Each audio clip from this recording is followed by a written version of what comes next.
বাড়িওয়ালা নাই রে বাড়ি, নাই রে দুনিয়াতে।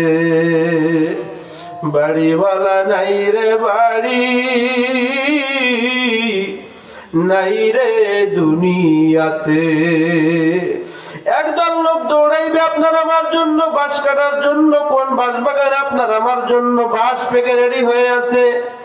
একদল লোক দৌড়াইবে আপনার আমার জন্য কাফনের কাপড় আনার জন্য।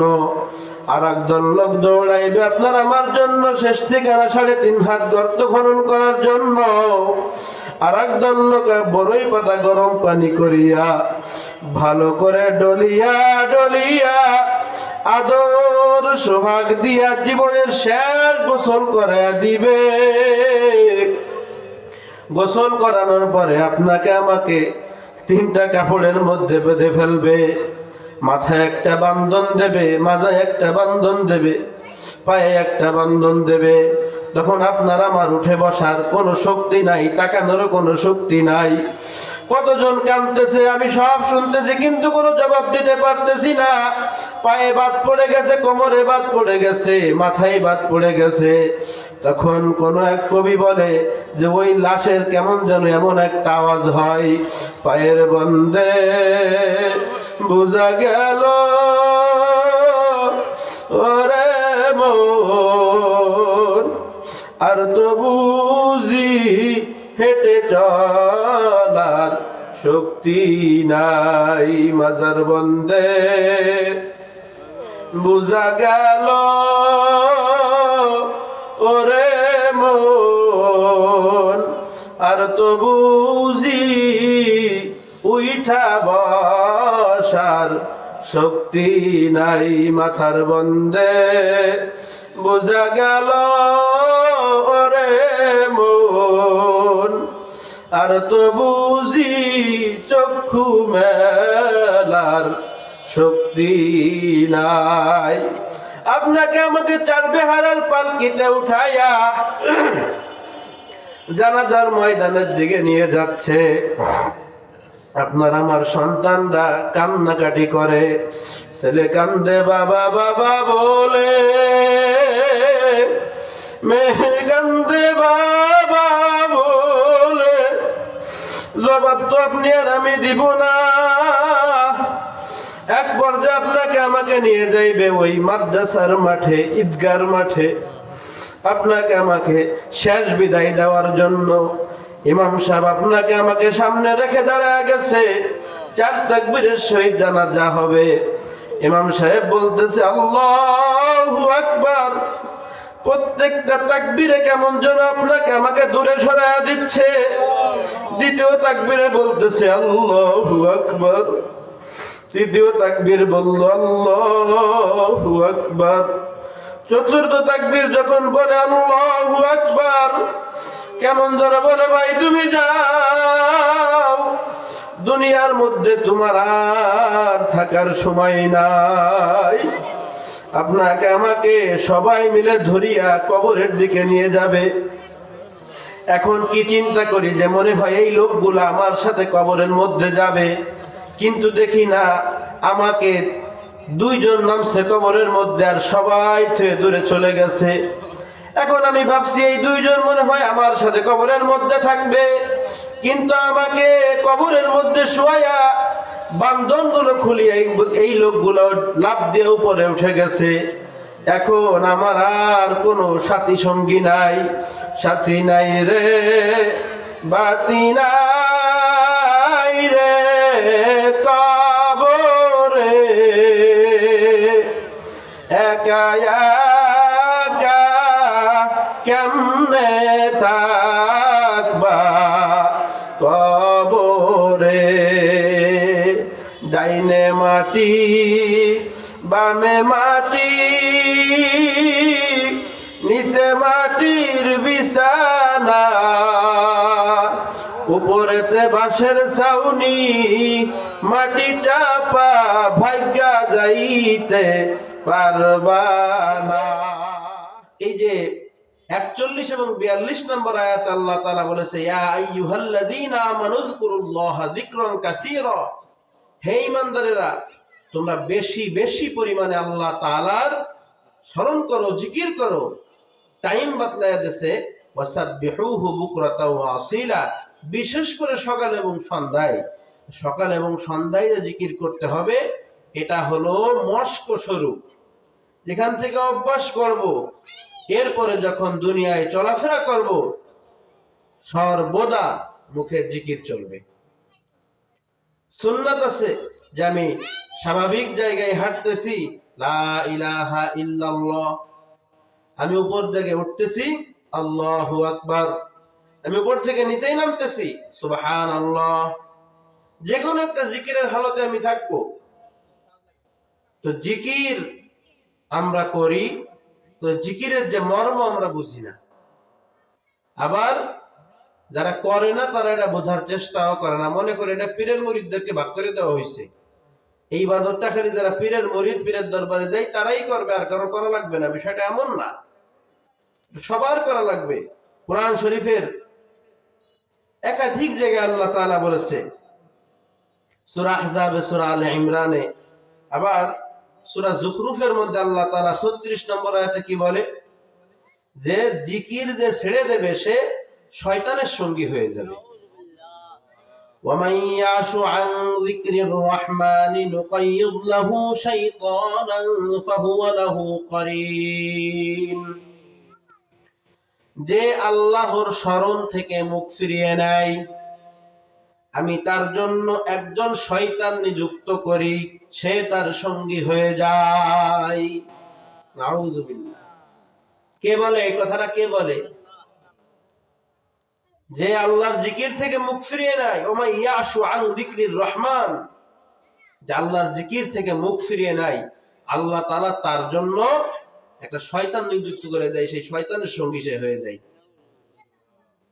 এজন্য দেখবেন দুনিয়ার মধ্যে একদল মানুষ আছে, তারা হাঁটে, একা একা হাঁটতে হাঁটতে যাচ্ছে, গান গাইতে গাইতে যায় মনের সুখে, ডানে বামে কেউ নাই, গান গাইতে গাইতে যায়।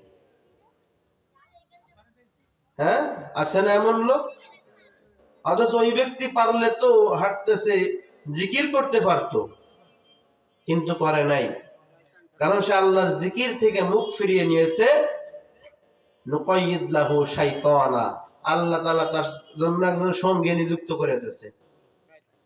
কিন্তু আল্লাহ তাআলা কি বলে, ইয়া আইয়ুহাল্লাযীনা আমানুত্তাকুল্লাহা ওয়া কুনু মা'আস সাদিকিন, হে ঈমানদারেরা আল্লাহ তাআলাকে ভয় করো এবং সৎ লোকদের, সাদিকিনদের সাথী হয়ে যাও। এই হালকায় জিকিরে আসলে, মাহফিলে আসলে সাদিকিন, ওই সৎ লোকদের সাথী হওয়া যায়। আমি খারাপ হতে পারি, কিন্তু এই মজলিসে তো কোনো একজন মানুষ এমন আছে আল্লাহর কাছে সে অনেক দামি। আপনিও জানেন না, আমিও জানি না। আমি তো সামান্য একটু টুপি জুব্বা লাগায় নিজের অনেক বড় হুজুর মনে করি, কিন্তু আরেকজন ব্যক্তিকে আমি মানুষই মনে করি না।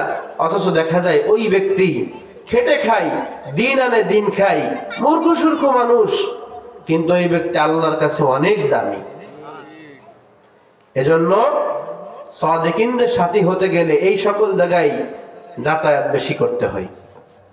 যাই হোক, মজলিসের বরকত ফজিলত শুনলাম, জিকিরের ফজিলত শুনলাম, দলিল পাইলাম। এখন এই জিকির করার একটা সিস্টেম আছে, কারণ আমাদেরকে আল্লাহ তাআলা একটা গোশতের টুকরা দান করেছে, তার নাম হলো কলব। এই কলবটা জন্মের পর থেকে পরিষ্কার থাকে, চিকচিক করে সাদা।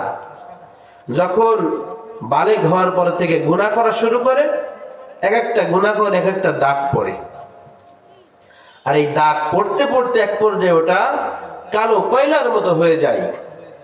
লিকুল্লি শাইইন সিকালা, জং ধরে যায়। আর ওয়াসিকালাতুল কুলুব, কলবের জং ছোটানোর কাজ হলো, একটা হ্যামার আছে, একটা হাতুড়ি আছে, সেটা হলো যিকরুল্লাহ। এজন্য আমাদের এই কলবটা দুনিয়ায় কথাবার্তা, ফাহিশা কথাবার্তা, গীবত, শিকায়েত, গুনাহের কাজে লিপ্ত থাকার কারণে কি হয়, কালো হয়ে যায় আর অন্তরটা শক্ত হয়ে যায়।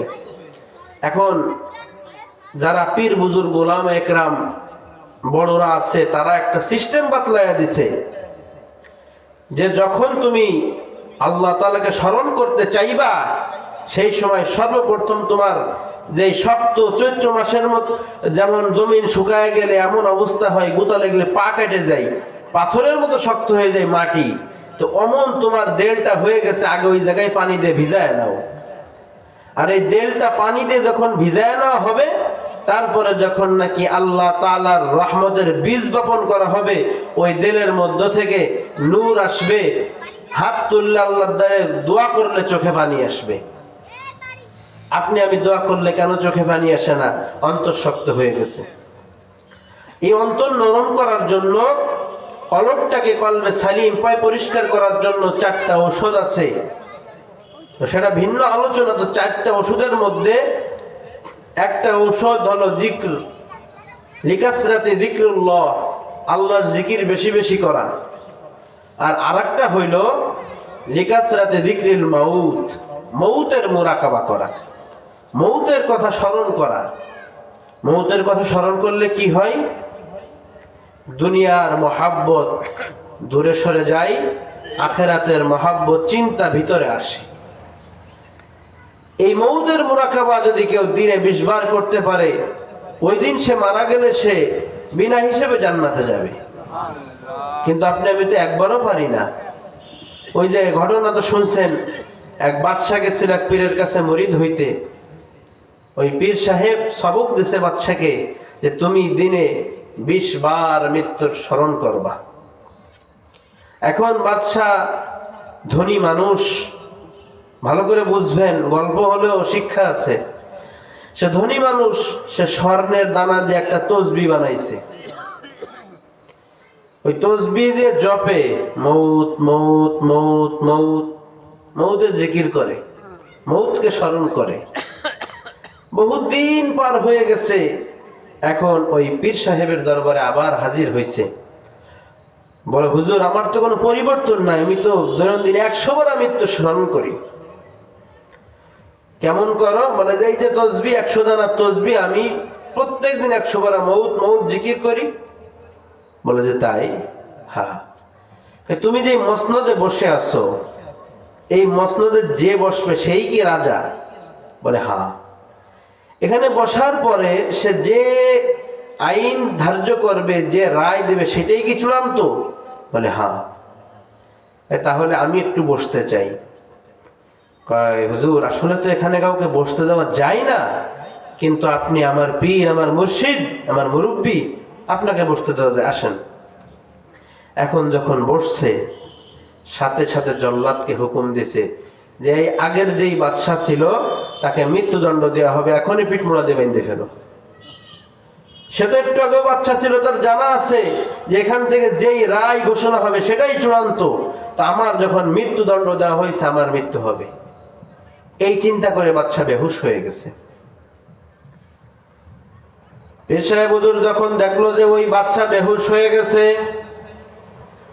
তখন জল্লাদকে বলে, ওর কানে কানে বলো যে তোমার উপর থেকে মৃত্যুর পরোয়ানা উঠায় নেওয়া হয়েছে। আল্লাহর বান্দার কানের কাছে যখন বলা হইল, আস্তে আস্তে তার হুঁশ ফিরে আসলো। তখন পীর সাহেব ডাক দিয়ে বলে, ও বাদশা, তুমি কেন অজ্ঞান হয়ে গেছিলা, হুঁশ হারাই ফেলছিলা? বলে যে হুজুর আমি তো জানি এইখান থেকে যা ঘোষণা হয় সেই রায় চূড়ান্ত। আপনি তো ঘোষণা করছেন আমার মৃত্যুর পরোয়ানা জারি হয়ে গেছে, আমি তো জানি আমার এখান থেকে এখন মৃত্যু ছাড়ার কোনো উপায় নাই। সেই চিন্তা করিয়া আমি অজ্ঞান হয়ে গেছি। পীর সাহেব ডাক দিয়ে বলে, বাবা তোমার এই যে কেবল একবার মৃত্যুর মুরাকাবা হইল। আসলে মৃত্যুর মুরাকাবা এমন ভাবে করতে হবে যে কেমন যেন আমি দুনিয়া থেকে নাই, আমি নিজেকে নিজে কল্পনা করতেছি। মানুষ কল্পনার মধ্যে কত কিছু করে ফেলে, কল্পনা করে অনেক অনেক কিছু কল্পনা করে দুনিয়াদারির। কিন্তু আল্লাহ তাআলা, আল্লাহর নবী সাল্লাল্লাহু আলাইহি ওয়াসাল্লাম আমাদের কলবটা পরিষ্কার করার জন্য, এই শক্ত কলবটাকে নরম করার জন্য একটা ঔষধ লিখে দিয়েছে, হে ঔষধের নাম হইল লিকাসরাতে যিকরিল মাউত, বেশি বেশি মউতকে স্মরণ করা। কোরআনের মধ্যে আল্লাহ পাক রব্বুল আলামিন বলে কুল্লু নাফসিন যায়িকাতুল মাউত, দুনিয়ার মধ্যে যে জীবন ধারণ করেছে তাকে একদিন না একদিন মৃত্যু স্বাদ গ্রহণ করা লাগবেই লাগবে। কথা ঠিক কিনা? যতই আমি দামি মানুষ হই না কেন, যতই ক্ষমতা হোক না কেন, আপনার আমার কিন্তু একদিন না একদিন মৃত্যুর করে যাওয়াই লাগবে, কোনো ছাড় নাই। যদি আপনাকে আমাকে কনফার্ম মৃত্যুবরণ করা লাগেই, তাহলে মৃত্যুর মুরাকাবা আপনার আমার করে অন্তরটাকে নরম করতে হবে। অনেকের কাছে শুনলে অবাক লাগে যে মানুষ আবার কান্দে কেমনে। পুলিশের বাড়ি খাইলে মানুষ কান্দে, উস্তাদের ভয়ে ছাত্র কান্দে, মা বাবার ভয়ে সন্তান কান্দে। তাহলে আপনি আমি কেন জাহান্নামের ভয়ে কাঁদবো না? আপনি আমি কেন মৃত্যুর ভয়ে কাঁদবো না? আপনি আমি তো জাহান্নামের আসামি। আপনার আমার মৃত্যুর পরে জান্নাত হবে না জাহান্নাম হবে, কোনো নিশ্চয়তা নাই। তাহলে আপনি আমি নিজের চিন্তা করে কেন আপনি আমি কাঁদবো না? কেন আপনি আমি অবাক হই মানুষের চোখের পানি দেখলে? একজনকে কাঁদতে দেখলে আর একজন অবাক হয়, হাসাহাসি করে, বাবারে তোমার তো কপাল পড়ছে। একজন তো সে আল্লাহর ভয়ে জাহান্নামের ভয়ে চোখের পানি ঝরাই। কিয়ামতের ময়দানে এই চোখের পানি যে কত দাম হবে দুনিয়ার মধ্যে তুমি বাবা বুঝবা না। কিয়ামতের ময়দানে জাহান্নাম যখন মানুষকে খাইতে আসবে, তখন আল্লাহ তাআলা ওই একটা পেয়ালার মধ্যে কিছু পানি ফেরেশতাদেরকে দিয়ে দিবে। ওই ফেরেশতারা যখন নাকি জাহান্নামের গায়ে ওই পানি ছিটায়া দিবে, তখন জাহান্নাম স্থির হয়ে যাবে। জিজ্ঞাসা করা হবে, আল্লাহ এটা কোন পানি? আল্লাহ তাআলা বলবে, এটা হাউজে কাউসারের পানিও না, এইটা জমজমের কূপের পানিও না, এটা কোনো দামি তেমন হাইফাই কোনো পানি না, এটা হলো দুনিয়ার মধ্যে আমার কিছু গুনাহগার বান্দার চোখের পানি। এজন্য আমরা কিছুক্ষণ আল্লাহকে স্মরণ করব, জিকির করব, তার পূর্বে সামান্য একটু মৃত্যুর মুরাকাবা করব। সকলে চক্ষুটা বন্ধ করে একটুখানি খেয়াল করব, কেউ চক্ষু খুলবো না। একটু চিন্তা করি, আল্লাহ তাআলা বলছে কুল্লু নাফসিন যায়িকাতুল মাউত, সকল প্রাণীকে একদিন না একদিন মৃত্যু স্বাদ গ্রহণ করা লাগবেই লাগবে। ইযা জাআ আজালুহুম লা ইস্তাখিরুনা সাআতাও ওয়া লা ইস্তাকদিমুন, যখন আপনার আমার মৃত্যুর পরোয়ানা জারি হয়ে যাবে, তখন যতই আপনি আমি পালানোর চেষ্টা করি না কেন, এক সেকেন্ড আগেও না, এক সেকেন্ড পরেও না, এক মুহূর্ত আগেও না, এক মুহূর্ত পরেও না, টাইম মতো আপনাকে আমাকে ধরে নিয়ে যাওয়া হবে। এখন একটু চিন্তা করেন, আজকে এই মাহফিলে আসছি, জিকিরের মজলিসে, কোরআন হাদিসের মজলিসে বসছি, এখান থেকে যাওয়ার পরে খানা দানা খেয়ে বাড়ি ঘুমায়া গেলাম। এবার যখন বাড়ি ঘুমায়া গেছি, রাত্র গভীর হয়ে যায়, আস্তে আস্তে ফজরের সময় হয়ে যায়। যখন নাকি ফজরে আজান দেয়, মুয়াজ্জিন বলে আসসালাতু খায়রুম মিনান নাওম, ঘুম হইতে নামাজ উত্তম। যখন নাকি মুয়াজ্জিন এই শব্দ বলে, আপনার স্ত্রী আমার স্ত্রী এসে বলে, আপনি কি উঠবেন না? মসজিদে আজান হয়ে গেছে, চলেন আমরা আপনি নামাজ পড়ে আসেন। কিন্তু একবার ডাক দিয়ে চলে যায়, আপনার আমার কোনো খবর নাই, আপনি আমি ঘুমের মধ্যেই আছি। কিন্তু যখন নাকি কিছুক্ষণ পরে সময় আরো গড়া যায়, আকাশ আলোকিত হয়ে যায়, তখন স্ত্রী গায়ে হাত দিয়ে বলে, ও আব্দুল্লাহ রাব্বা, ও আব্দুর রহমানের রাব্বা, আপনি কেন ওঠেন না? এই বলিয়া যখন নাকি গায়ে হাত দেবে, দেখে যে আপনার আমার নিজস্ব কোনো শক্তি নাই, দেখে যে আপনি আমি নিথর দেহ পড়ে আছে, তখন আপনার আমার নিজস্ব আর কোনো ক্ষমতা থাকবে না। তখন দেখা যাবে যে ওই বাড়ির মহিলা চিল্লা পাল্লা শুরু করবে, কে কোথায় আছো? বাড়িওয়ালা নাই রে বাড়ি, নাই রে দুনিয়াতে। বাড়িওয়ালা নাই রে বাড়ি, নাই রে দুনিয়াতে। একদল লোক দৌড়াইবে আপনার আমার জন্য বাঁশ কাটার জন্য, কোন বাঁশ বাগানে আপনার আমার জন্য বাঁশ পেকে রেডি হয়ে আছে। একদল লোক দৌড়াইবে আপনার আমার জন্য কাফনের কাপড় আনার জন্য, আর একদল লোক দৌড়াইবে আপনার আমার জন্য শেষ ঠিকানা 3.5 হাত গর্ত খনন করার জন্য। আর একদল লোক বড়ই পাতা গরম পানি করিয়া ভালো করে ডলিয়া ডলিয়া আদর সোহাগ দিয়া জীবনের শেষ গোসল করে দিবে। গোসল করানোর পরে আপনাকে আমাকে 3টা কাপড়ের মধ্যে বেঁধে ফেলবে। মাথায় একটা বান্ধন দেবে, মাজায় একটা বান্ধন দেবে, পায়ে একটা বান্ধন দেবে। তখন আপনার আমার উঠে বসার কোনো শক্তি নাই, তাকানোরও কোনো শক্তি নাই। কতজন কাঁদতেছে আমি সব শুনতেছি, কিন্তু কোনো জবাব দিতে পারতেছি না। পায়ে বাত পড়ে গেছে, কোমরে বাত পড়ে গেছে, মাথায় বাত পড়ে গেছে। তখন কোন এক কবি বলে যে ওই লাশের কেমন যেন এমন একটা আওয়াজ হয়, পায়ের বন্দে বোঝা গেল ওরে মন, আর তো বুঝি হেঁটে চলার শক্তি নাই। মাজার বন্দে বুঝা গেল ওরে মন, আর তো বুঝি উইঠা বসার শক্তি নাই। মাথার বন্দে বুঝা গেল ওরে মন, আর তো বুঝি চক্ষু মেলার শক্তি নাই। আপনাকে আমাকে চারবেহারার পালকিতে উঠাইয়া জানাজার ময়দানের দিকে নিয়ে যাচ্ছে। আপনার আমার সন্তানরা কান্নাকাটি করে, ছেলে কান্দে বাবা বাবা বলে, মেয়ে কান্দে বাবা বলে, জবাব তো আপনি আর আমি দিব না। এক পর্যায়ে আপনাকে আমাকে নিয়ে যাইবে ওই মাদ্রাসার মাঠে, ঈদগার মাঠে, আপনাকে আমাকে শেষ বিদায় দেওয়ার জন্য।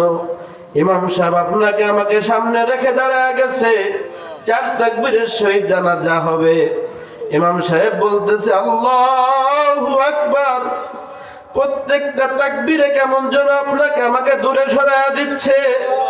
দ্বিতীয় তাকবীরে বলতেছে আল্লাহু আকবার, তৃতীয় তাকবীর বলল আল্লাহু আকবার, চতুর্থ তাকবীর যখন বলে আল্লাহু আকবার, কেমন যেন বলে ভাই তুমি যাও, দুনিয়ার মধ্যে তোমার আর থাকার সময় নাই। আপনাকে আমাকে সবাই মিলে ধরিয়া কবরের দিকে নিয়ে যাবে। এখন কি চিন্তা করি যে মনে হয় এই লোকগুলো আমার সাথে কবরের মধ্যে যাবে, কিন্তু দেখি না আমাকে 2 জন নামছে কবরের মধ্যে, আর সবাই থেকে দূরে চলে গেছে। এখন আমি ভাবছি এই 2 জন মনে হয় আমার সাথে কবরের মধ্যে থাকবে, কিন্তু আমাকে কবরের মধ্যে শোয়া বান্ধনগুলো খুলিয়ে এই লোকগুলো লাফ দিয়ে উপরে উঠে গেছে। এখন আমার আর কোনো সাথী সঙ্গী নাই, সাথী নাই রে বাতি নাই রে কবরে, একা একা কেমনে থাকবা কবরে। ডাইনে মাটি বামে মাটি, নিচে মাটির বিছানা, উপরেতে বাঁশের ছাউনি, মাটি চাপা ভাগ্যা যাইতে পারবা না। আলহামদুলিল্লাহি রাব্বিল আলামিন, والصلاة والسلام على سيد الأنبياء والمرسلين وعلى آله وأصحابه أجمعين.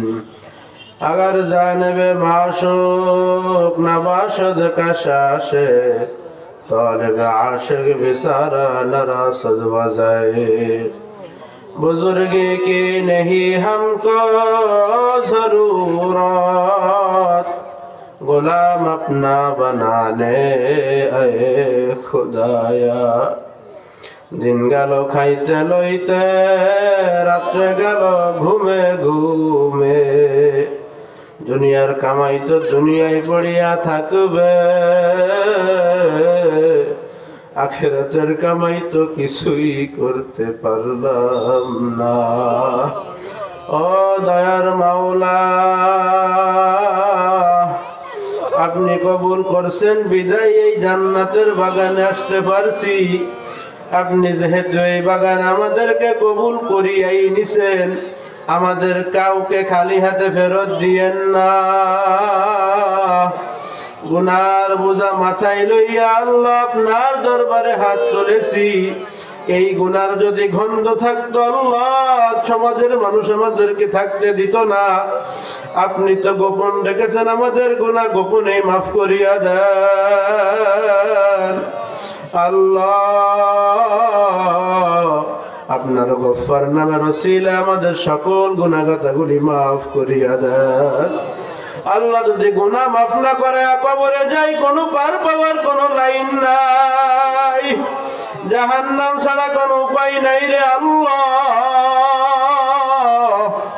ওই জাহান্নামের আগুন তো সহ্য করতে পারবো না দুনিয়ার আগুনই তো সহ্য করার ক্ষমতা নাই জাহান্নামের আগুন কেমনে সহ্য করব রে মালিক আল্লাহ আমাদের সবাইকে মাফ করিয়া দেন আল্লাহ আজকের এই মজলিসটাকে আপনি কবুল করিয়া নেন আল্লাহ যারা এত মেহনত করে কষ্ট করে শ্রম দিয়ে আল্লাহ বুদ্ধি দিয়ে টাকা দিয়ে এই মজলিসের আয়োজনটা করেছে আল্লাহ সবার মেহনতকে আপনি কবুল করিয়া নেন যারা দান করেছে সবার দানকে আপনি কবুল করিয়া নেন আল্লাহ মাহফিল তো আরো বাকি রয়ে গেছে যারা আসবে আল্লাহ সবার মুখ থেকে হেদায়েতের বাণী বাহির করিয়া দিয়েন আজকের মাহফিলটা আমাদের সকলের জন্য হেদায়েতের ওসিলা হিসেবে কবুল করিয়া নেন আল্লাহ আমাদের যারা যেখানে অসুস্থ আছে আল্লাহ সবাইকে সুস্থতা দান করিয়া দেন আল্লাহ অনেকে অনেক জায়গায় অসুস্থ সবাইকে সুস্থতা দান করিয়া দেন আল্লাহ বিশেষ করে বেগম খালেদা জিয়াকে আপনি সুস্থতা দান করিয়া দেন আল্লাহ আরো যে যেখানে অসুস্থ আল্লাহ সবাইকে সুস্থতা দান করিয়া দেন আল্লাহ আমাদের সবাইকে ইসলামের জন্য কবুল করিয়া নেন আপনার জমিনে আপনার দ্বীন কায়েম করার জন্য যা যা করা দরকার সবকিছু করার তৌফিক দান করিয়া দেন আপনার জমিনে আপনার দ্বীন কায়েম করিয়া দেন আল্লাহ শান্তির বাতাস বয়া দেন ওয়া সাল্লাল্লাহু তাআলা আলা খায়রি খালকিহি মুহাম্মাদিন ওয়া আলিহি ওয়া আসহাবিহি আজমাইন ওয়া সালামুন আলাল মুরসালিন والحمد لله رب العالمين